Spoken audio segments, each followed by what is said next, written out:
Ich lese den Predigttext aus 1. Mose 16, Vers 1 bis 15. Abrahams Frau Sarah blieb kinderlos.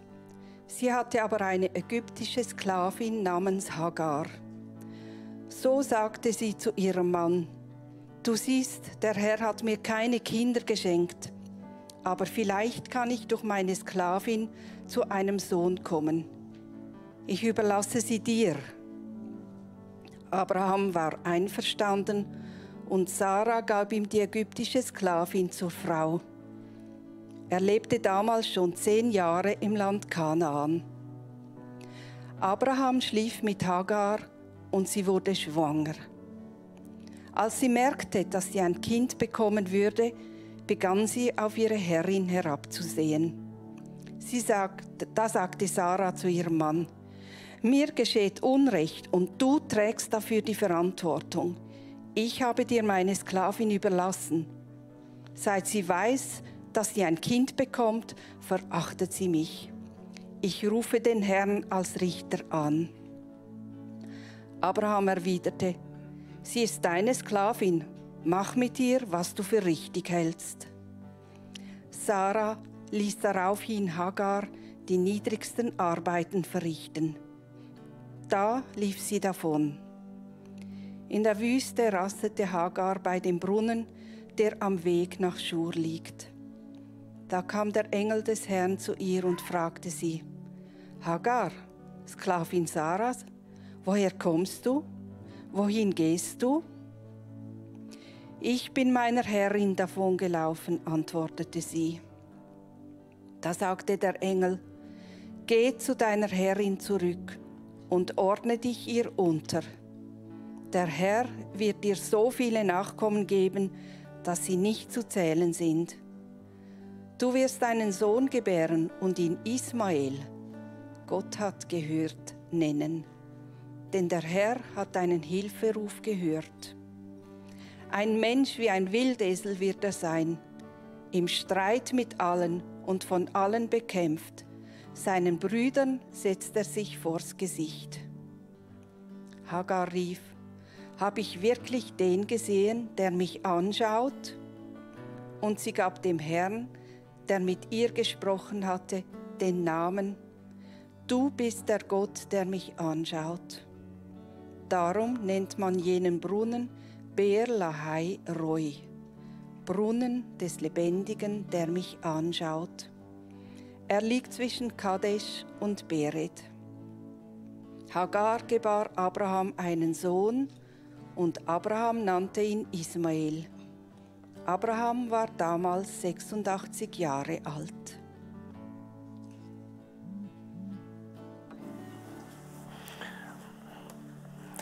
Danke fürs Lesen von dem Text. Scham trifft auf Scham. Wir sind mitten in einer verzwickten Situation in dieser Familie drin. Ein riesiges Zerwürfnis, eine Sackgasse. Wie sollte der Konflikt gelöst sein? Die Hagar in der Wüste, ziellos umhergeirrt. Und so ein bisschen von unserer Kultur würden wir versuchen, das zusammenzubringen und fragen, wer ist schuld? Wir kommen schliesslich aus dem Mittelalter, wo Schuld, das ist Ablass gsi, das ist Abbüssen gsi, das ist Fegfeuer gsi.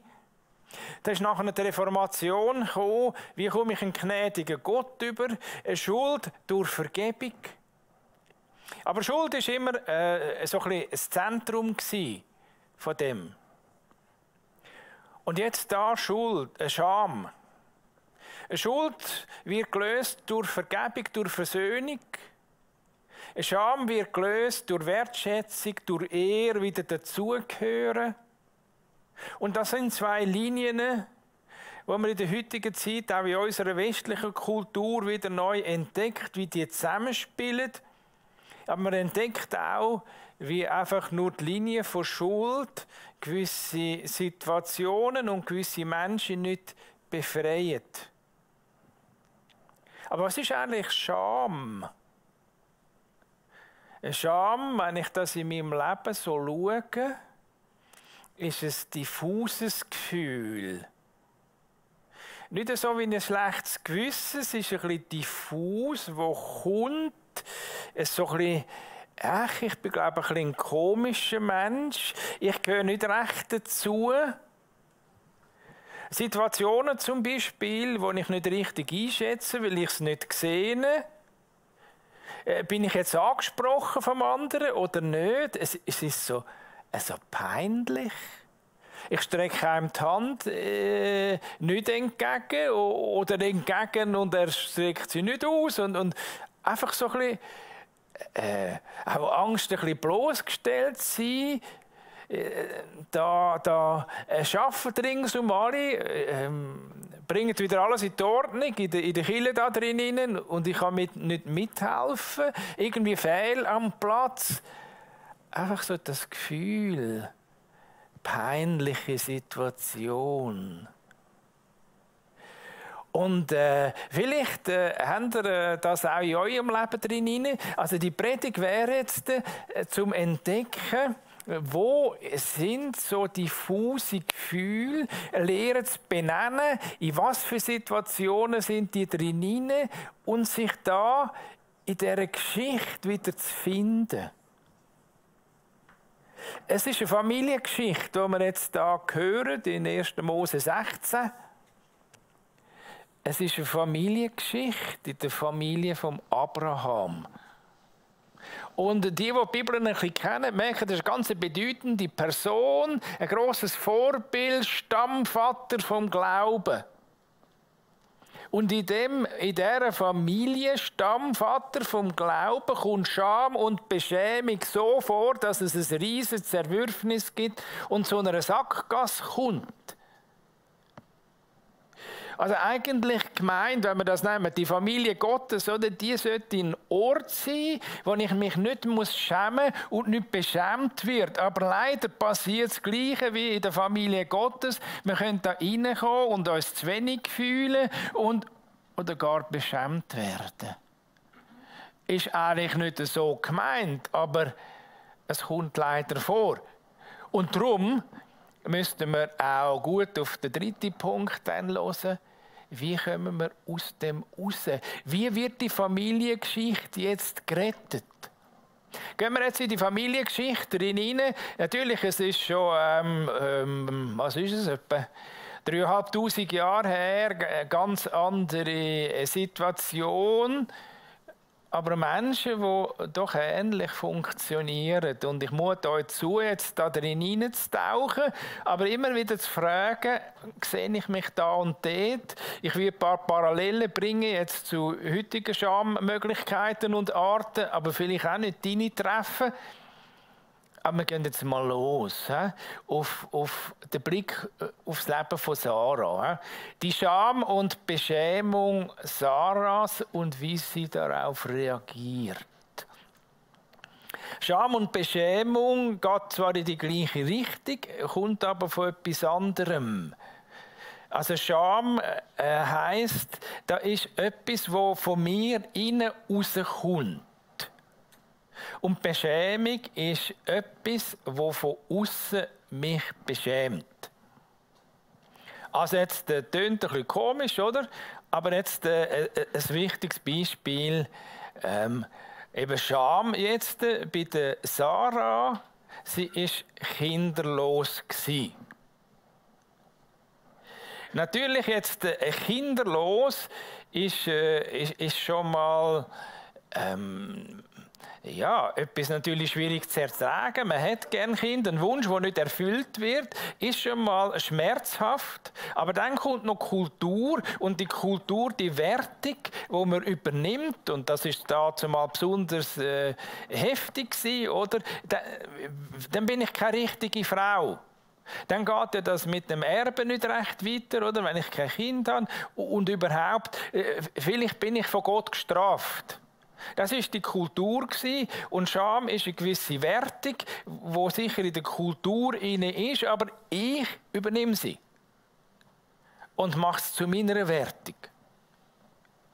Also das kann sein, verschiedene Ungleichheiten, oder? Vielleicht in einem ärmlichen Elternhaus aufgewachsen und alle reich ringsum. Das ist wertig, oder? Also reich sein ist besser wie arm, bist angesehener. Die übernehmen wir und Scham steigt in uns hoch. Natürlich die Akademiker und die gut Ausgebildeten, die zählen mehr in unserer Gesellschaft hinein. Und du hast vielleicht nur eine mindere Schule gemacht, oder? Darum bist du auch minder wert, sagt die Scham, die du von der Kultur übernimmst. Also einfach eingestehen, es gibt vieles.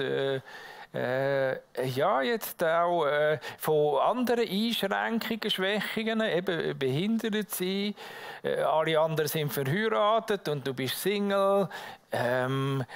Ja, bis hin, dass ein Mensch sich schämt, eine andere sexuelle Ausrichtung zu haben.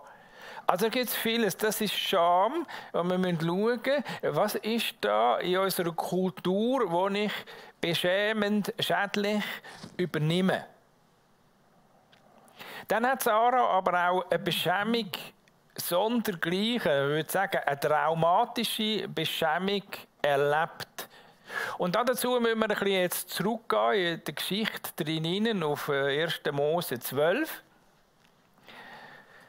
Beschämend, traumatisch zurückschauen, das ist ja vielleicht auch in unserem Leben. Es ist nicht immer nur die Situation, die gerade zählt jetzt, sondern was ist alles schon vor sich gegangen.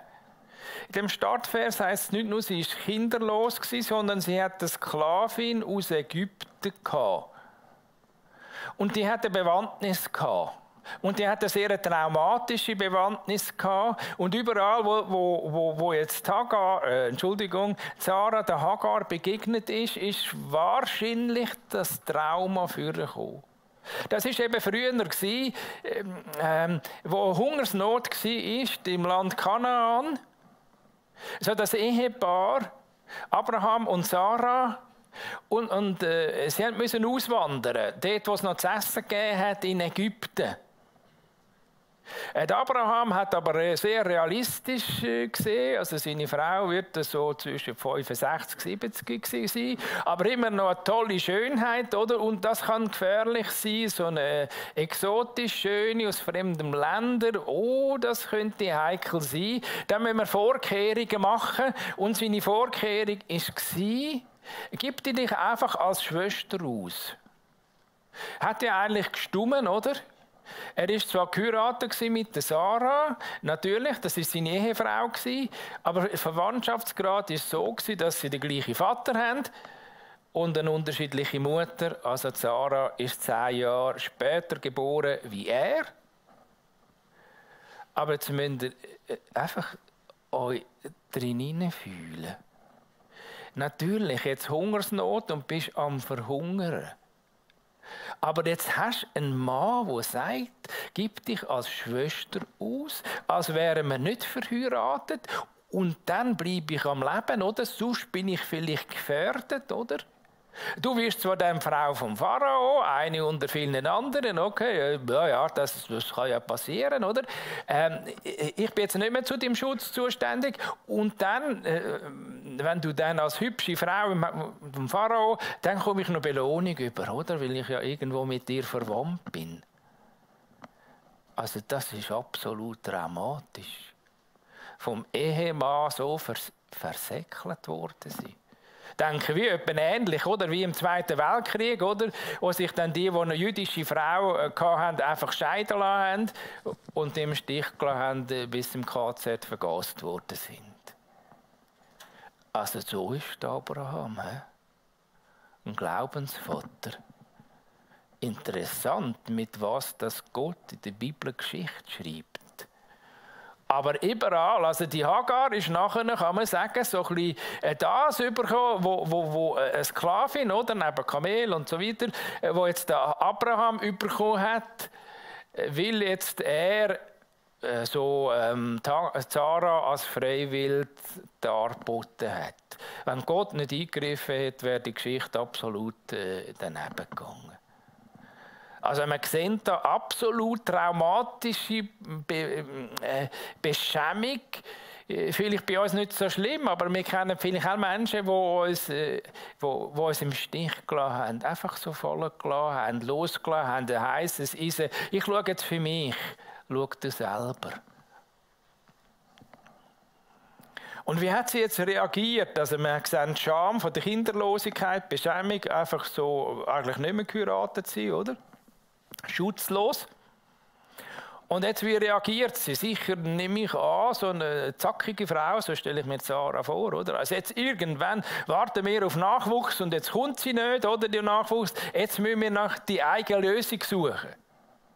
Für uns eine exotische Lösung, so die Leihmutterschaft, oder? Jetzt, die Sklavin kannst du ja jetzt nehmen, oder? Und dann macht sie das Kind, oder? Und das ist dann mein Kind, also hauptsächlich wir haben ein Nachkommen, wenn auch nicht so ganz direkt, oder? Und das war einfach üblich gewesen. Das war üblich gewesen. Die wohlhabenden Familien haben sich so gelöst, wenn die Frau kinderlos war, neben der Frau und so, wie man immer das würde nennen.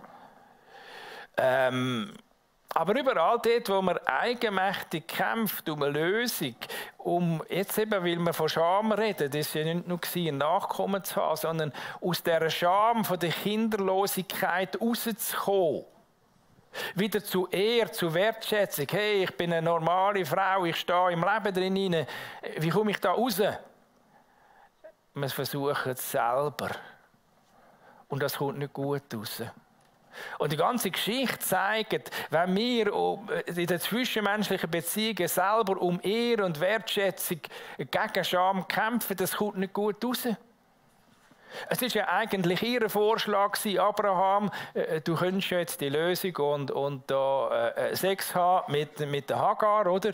Aber nachher der Vorwurf wieder, Abraham, du bist schuld. Du musst jetzt das, was schief gegangen ist, das musst jetzt du wieder ausbügeln. Und so haben wir eigentlich, um aus der Scham rauszukommen, immer wieder die Mechanismen, um uns zu verteidigen.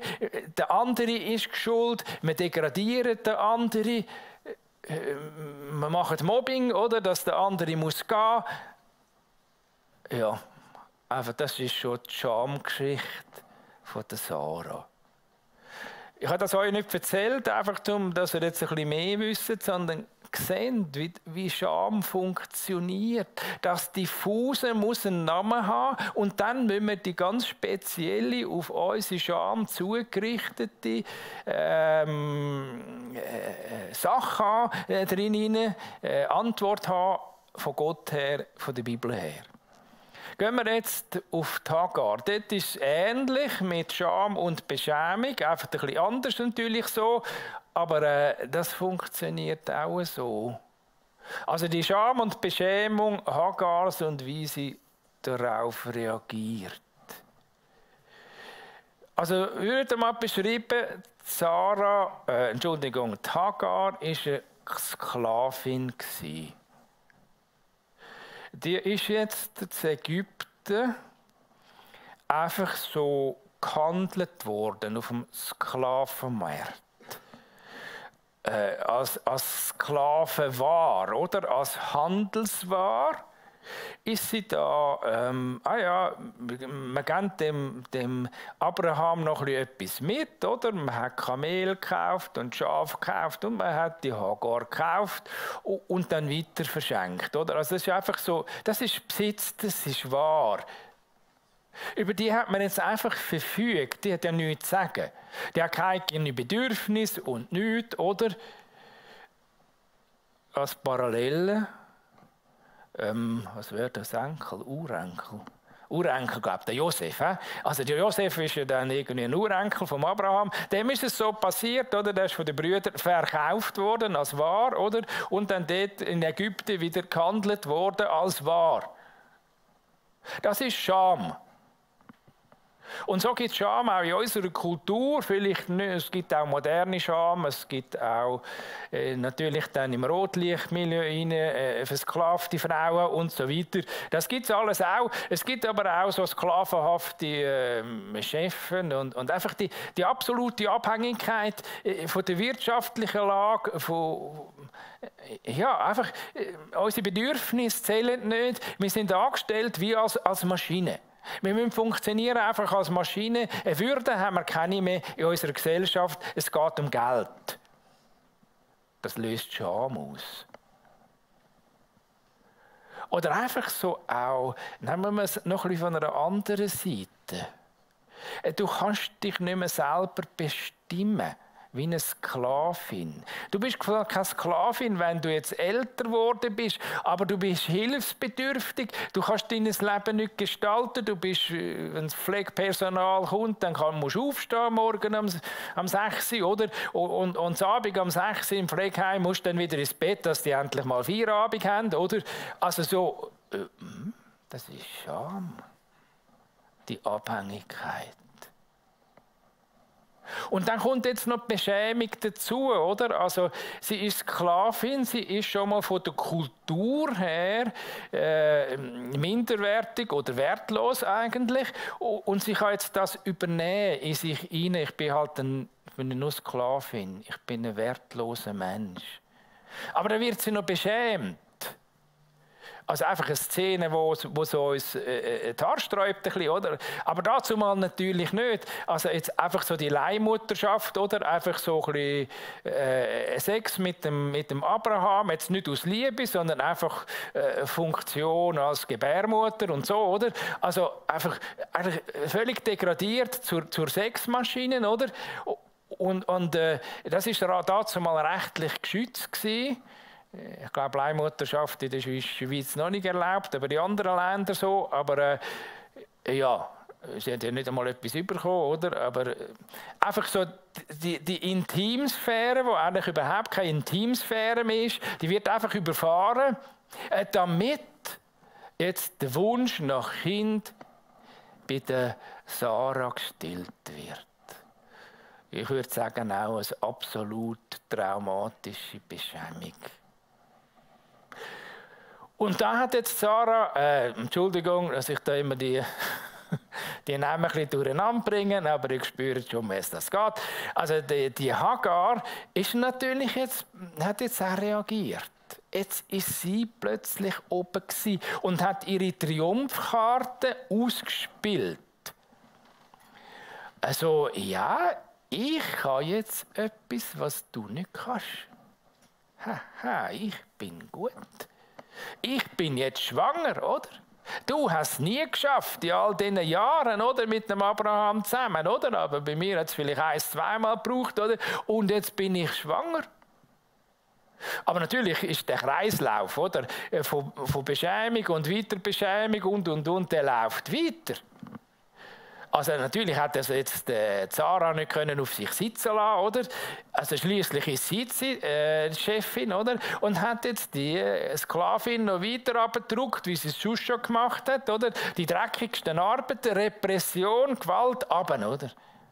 Also so runter, dass es jetzt einfach für Hagar nicht mehr zumutbar war und sie ist geflüchtet. Eben, das kennen wir eigentlich. Triumphkarten ausspielen, weisst, ich bin da schon ein bisschen besser. Das wäre mir nicht passiert. Repression, so ein bisschen, wenn der andere zu kritisch ist, dann kritisieren wir ihn noch mehr. Und Flucht. Flucht einfach, ich habe genug aus dieser Beziehung. Ich bin jetzt vielleicht in der Gemeinde beschämt worden. Ich gehe jetzt einfach nicht mehr in die Kirche. Dann werde ich nie mehr beschämt. Und das ist nicht die Lösung. Aber jetzt gehen wir hinter die Lösung. Das ist der dritte Punkt. Ist faszinierend. Das möchte ich ehrlich euch können besonders nachbringen. Aber die ersten 2 Punkte sind auch wichtig. Sie einfach spüren, wo setzt das Thema an. Und dann merkt man, dass das mit dem Engel des Herrn, wo kommt, nicht einfach so eine banale Szene ist. Gott mischt sich ein. Da heißt jetzt also das wäre der Vers 7, oder? In der Wüste rastete Hagar bei dem Brunnen. Also, und da ist der Engel gekommen. Und wörtlich heisst es, oder der Engel fand Hagar. Natürlich nicht im Sinn, jetzt hat der Engel müssen erstens ein GPS haben, also Wüste ist schon keine Wüste und es sieht alles gleich aus, oder? Dass er wo er ist, oder? Jetzt müssen wir die Hagar noch irgendwie suchen, oder? Nein, er hat sie wie heimgesucht, im Sinn von aufgesucht. Er ist ihr nachgegangen, der Hagar. Bis in die Wüste. Und in der Wüste, dort, wo es nicht mehr weitergegangen ist, im Tiefpunkt von all diesen Scham und Beschämung und wieder Beschämtsein von diesen Kreisläufen, ist er erschienen. An einem Brunnen. Sie hatte Durst gehabt, oder? An einem Brunnen, wo sie ihren Durst stillen konnte. Also ziemlich ähnlich wie dann eben 3000 Jahre später Jesus die Frau am Brunnen trifft. Und die hat auch Durst. Und er redet dann weiter, dass wir Durst haben nach einem lebendigen Wasser, wo dann nur er kann stillen. Das Bild, wo da der Engel eigentlich so wie Hagar, du hast einen Durst, einen inneren Durst. Und dann können all das, was du von außen her erwartest, all die Menschen, ob sie dich enttäuschen oder mal ein bisschen wertschätzen, der tiefste, dass du ein wertvoller Mensch bist, der sich nicht braucht zu schämen, das kann dir noch Gott stillen. Also Gott mischt sich da plötzlich einfach ein. Und weil sich Gott einmischt, passiert eine Verwandlung. Eigentlich nicht. Und eigentlich trotzdem. Das sagt am Schluss im Vers 13, es ist fast der Abschluss, also das Resümee, wo Hagar der Begegnung mit dem Engel gibt, oder? Hagar rief: Habe ich wirklich den gesehen, der mich anschaut? Und hat dem Ort den Namen gegeben El Roi. Also das ist jetzt aus dem Hebräischen raus, also das ist eine hebräische Bezeichnung. El kennen wir vielleicht als Bezeichnung für Gott, Roi von Schauen. Und es ist doppeldeutig. Heißt einfach Gott des Schauens. Das heißt einmal, Gott hat mich, Hagar, gesehen. Ich bin ihm nicht gleichgültig gewesen. Er ist mir nachgegangen, er hat mein Elend gesehen, er hat auf meinen Hilfeschrei geantwortet. Ich bin eine beachtete Frau. Wenn ich auch eine Sklavin bin, ich bin eine beachtete Frau von Gott. Wie immer, dass du dich fühlst, in dem diffusen Schamgefühl, das ist das, wo dir ins Herz soll. El Roi. Gott sieht dich. Auch in der Wüste. Und das andere ist, ich habe Gott gesehen. Nicht nur Gott sieht mich, sondern natürlich sehen wir ihn nicht ganz. Aber die Begegnung ist, wie ich habe seine Barmherzigkeit gespürt.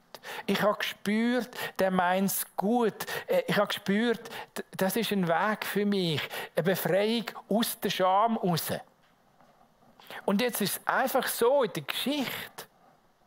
Der El Roi begegnet der Hagar, der Sklavin. Wie fest, dass die schon an Gott Israels geglaubt hat, wissen wir nicht. Also sicher von Ägypten her, von ihrer Herkunft her überhaupt nicht. Aber vielleicht in dieser Familie. Aber nicht der Sarah. Der El Roi begegnet der Hagar. Und dann spüren wir jetzt auch, wenn wir das ins Neue Testament sehen, das Evangelium. Dort heisst, schaut auf Jesus, dann wird einiges beschrieben. Ich habe da auf der Folie nicht alles, aber einfach, er ist gestorben am Kreuz und hat Scham, Schmach auf sich genommen. Man spürt da die beiden Linien. Die Linie von der Schuld. Wenn wir Schuld vor Jesus eingestehen, dürfen wir Vergebung dankbar entgegennehmen. Wir dürfen aber auch alle Scham und Schmach und Beschämungen ihm bringen. Ein Kreuz war die absolute Beschämung, die ihm zugefügt worden ist. Er weiß, wovon wir reden. Und er kann uns davon befreien. Und die Wunde, die die Beschämung hinterlässt, kann er heilen. Und kann uns eine Zukunft geben. Wenn man dem Wort von Schande, Schmach in der Bibel angeht, dann merken wir, es gibt auch eine jenseitige Scham. Und die ist heftig. Dann mögen die Menschen vor Gott stehen, wo sie eigentlich noch nie mit Gott in Kontakt gekommen sind und auch gar kein Interesse hatten. Sie haben gefunden, ich bin von einem Urknall her, einen Schöpfer gibt es nicht, einen Richter gibt es nicht. Und jetzt stehen sie vor dem lebendigen Gott und es gibt ihn. Und du schämst dich, dass du das Leben so verbracht hast, wie du es verbracht hast. Und kannst nicht mehr zurück. Kannst nicht mehr auf Reset drücken. Kannst nicht mehr bei Null anfangen. Oder? Dann einfach, die stehen dann ziemlich dumm dran. Ein bisschen bloßgestellt. Wie wir jetzt im Leben drinnen mal bloßgestellt sein können, oh, das habe ich jetzt wirklich falsch gemacht. Die Rechnung habe ich falsch gemacht oder das habe ich jetzt falsch gesagt. Es steht ein bisschen dumm dran, oder? Aber wie dumm stehst du in der Ewigkeit dran? Kannst nicht mehr auf Reset drücken. Und einfach so in dem hinein aufsehen auf Jesus. Der eigentliche Jesus, der El Roi, der sieht mich und ich darf ihn sehen und eine Beziehung haben. Jetzt ist die Szene noch ein bisschen detaillierter. Und da müssen wir ein bisschen hören, jetzt einfach als Abschluss, wie detailliert das ist. Der Engel sagt nämlich 2 Fragen. Vers 8. Hagar, Sklavin Saras, spricht sie dann als Sklavin in dem Titel an, oder? Woher kommst du? Wohin gehst du? Eine doppelte Frage ist eigentlich nicht die Frage vom Engel. Also er weiß es ja eigentlich. Wird er dann auch mit Herr und so, es ist ja da eigentlich eine Mischung, ist jetzt das Gott oder ein Engel gewesen, Engel des Herrn, oder? Aber frag woher. Und sie gesteht ein, ich bin geflüchtet. Sie hätte können sagen, weisst, also ich komme aus einer unzumutbaren Situation. Du musst das verstehen. Das ist einfach nicht mehr auszuhalten mit dieser Sarah, oder? Und Sarah ist schuld. Und wenn schon irgendetwas passiert, dann müsste Sarah da rauskommen in die Wüste und sich bei mir entschuldigen. Ich bin geflüchtet. Der Engel und Gott generell stellt uns Fragen, damit wir sie uns klären können. Was war eigentlich die Situation, woher ich komme? Was ist eigentlich passiert? Und wie habe ich dann eigentlich reagiert? Eben, ich bin geflüchtet, wir müssten vielleicht gewisse andere Sachen aufzählen. Einfach ehrlich. Und dann das Heftige. Gang zurück. Das ganz Heftige, also er stellt die zweite Frage, wohin gehst du, oder? Aber diese Frage, die beantwortet der Engel. Hey, du gehst nicht irgendwo hin, du hast wieder zurückzugehen. Also eigentlich nicht sehr seelsorgerlich, nicht sehr tröstlich. Er hätte doch sagen, ja, weißt, ich verstehe es, das ist so schwierig. Und das sagt einfach, gang zurück. Gang zurück in die Sklaverei. Also das ist noch ein heftiges Thema in der Bibel drin, oder? Die wird nicht einfach aufgehoben. Das sind ja absolut entwürdigende und ungerechte Lebensverhältnisse, die auch Jesus nicht aufgelöst hat, als politisch oder geistlich schon. Ja, gang zurück. Aber mit einer ganz neuen Dimension. Da kommt ein Begriff vor, wo dann sagt, so ein bisschen, Sarah hat die Hagar demütigt und das gleiche Wort braucht nun der Engel, demütige dich vor der Sarah. Und das sind zweierlei. Ich denke, die Freiwillige. Einfach jetzt ein Mensch, der kann sagen, El Roi, ich bin wichtig. Ich habe einen Plan für mein Leben. Ich werde einmal ein grosses Volk oder von dem Ismael. Ich bin nicht niemand. Ich bin in Gottes Augen wertvoll, auch wenn ich jetzt als Sklavin unter die Menschen gehe. Die Scham, die übernehme ich nicht einfach. Die Wertung, zweitrangig zu sein, die übernehme ich nicht einfach. Ich gehe jetzt im Auftrag von Gott in die ganz unzumutbare Lebenssituation und bin dort der Beauftragte, der Gesandte von Gott. Und ich spüre, das ist es. Sie geht dort rein, hat den Klang von dem Engel im Kopf. Ich habe dich gesehen.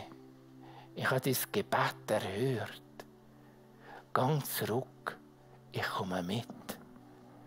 Du gehst jetzt zurück.